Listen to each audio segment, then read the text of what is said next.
or all of the ways in which your family. Just quickly, Hate Free Zone is now the 5th largest immigrant rights organization in the country.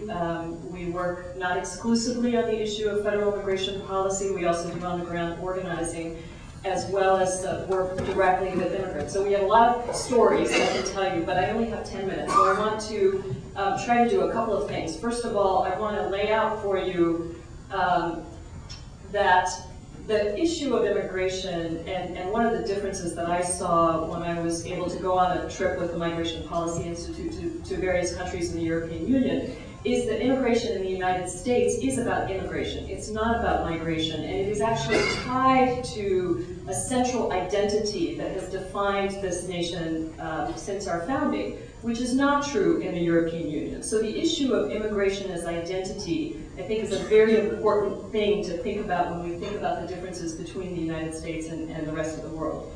It is then not just a debate about immigration, but it's also a debate about, in this country, a debate about what we want to be as a country. It isn't just about our past, it's also about our future. And so I want to frame my comments by starting with that. And then I want to give you some statistics just to lay out the picture of what we're talking about. And I hesitate when I'm on conservative talk shows to throw out too many statistics because there's always other statistics that can be used. But I think that these are actually not ones that are in discussion. So about 12% of the US population, that's about 37 million people according to the last 2005 census update, are foreign-born. 70% of those foreign-born are legal status immigrants of all kinds. The other 30% are undocumented immigrants, and although the debate in the national media is focused on undocumented immigrants from Mexico that do constitute the largest proportion of that number, there are now about 3 to 4 million undocumented immigrants from Asia, growing numbers of immigrants from Africa, Eastern Europe, and a number of other places. And that's going to become important when we talk about why we need immigration reform in this country. It's one of the central premises that the immigration system is broken, even for legal immigrants, even for folks who are trying to get here legally. About 85% of immigrant families have at least one U.S. immigrant, one immigrant parent and one U.S. Citizen child. So when we're talking about immigrants, it's important to remember that these are all mixed status families that we're talking about. It's not one group of immigrants over here and then a group of citizens over here. The foreign-born accounted for over 50% of the overall growth in the labor force, in the U.S. labor force, in the last decade. In many states, Washington State, where I live included, there would be no growth in the labor force without the growth of foreign-born. So it's an important point to remember. And then, if you look at from 2000 to 2050, the estimates are that about 83% of the working age growth in the workforce, 83% of the working age population growth from 2000 to 2050 will be immigrants or children of immigrants. If you look at what kinds of jobs immigrants are filling, I think this is important, that immigrants are filling both the low and the high end of the labor markets. So in Seattle, it's a perfect example. We've got a huge service industry, but we've also got a lot of folks that are working at Microsoft, at Boeing, at a number of other high-skilled jobs. So 27% of the growth in doctors, scientists, and teachers in the United States from 1996 to 2002 was from foreign-born immigrants. In the same way that now, if you look at specific industries, 41% of the farming industry, 33% of the building industry, 22% of the food service industry, these are all immigrants. There's about 18 million people, this number has actually gone up recently, but we don't have the most recent numbers, that are eligible for citizenship that have not naturalized because of barriers.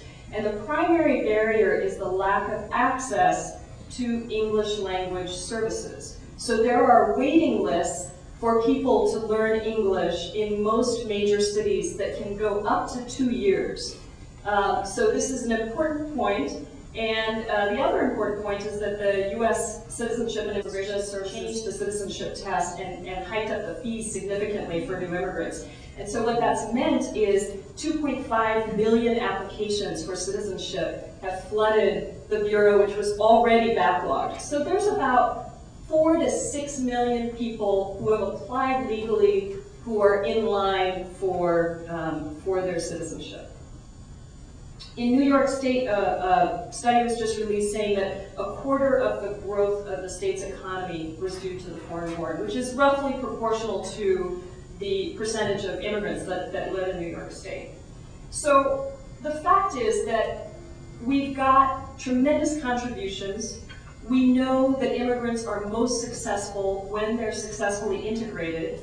And the United States, even though Joel is right that the United States has in the past been one of the most successful countries in really integrating, and I use the word integrate and not assimilate, I think it's very important that we use integrate, integrating immigrants into our society, that is not necessarily the case because, for the future, because we don't have federal policies that dictate how immigrants get integrated.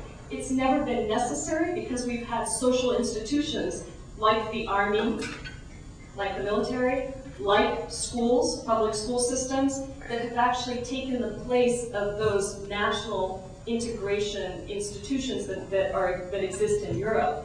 However, as those institutions break down in terms of their ability to integrate new immigrants in, it becomes more important that we have federal policies. So, what do Americans agree about? Because this is, as you know, I get to go on Lou Dobbs and Tucker Carlson, and so you guys are looking really good to me right now.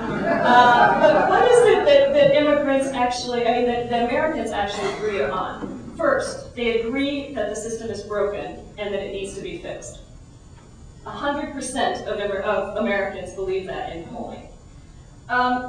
There's also a frustration about the fact that there's a perceived lack of control that the government is exerting over our country's borders and who gets to come in and who's following the laws and who's not. So there's a clear frustration about that. And there's also a fear that the people who are coming in are not going to integrate. If you look at polling that's been done even in the last 6 months in the most polarized and polarizing time of this particular debate in the last couple of decades, what you see is that anywhere from 60 to 80%, depending on which poll you look at, including Fox News, which had some of the highest numbers, 76% of Americans who were surveyed believe that if there are undocumented immigrants who are in this country, that if they pay taxes, if they learn to speak English, and follow the rules, that they should be allowed to stay. There are very few people that believe that mass deportation is the right solution for this country. And yet, that small minority, small but vocal minority of people in this country that do believe that are actually setting the terms of the debate right now. So how is it broken? First of all, the system has not been adjusted in decades to reflect the actual needs of our economy. So if you look at the number of visas that are available for service sector jobs, there are 5,000 visas available per year for service sector jobs. There are about 300,000 people working in the service sector industry, so there's a huge mismatch. If you look at family reunification, the ability of somebody to bring a child into the country, that's what we're talking about. We're not talking about aunts and uncles anymore. That was what my aunt was able to do for my mother, even though my mother at that time turned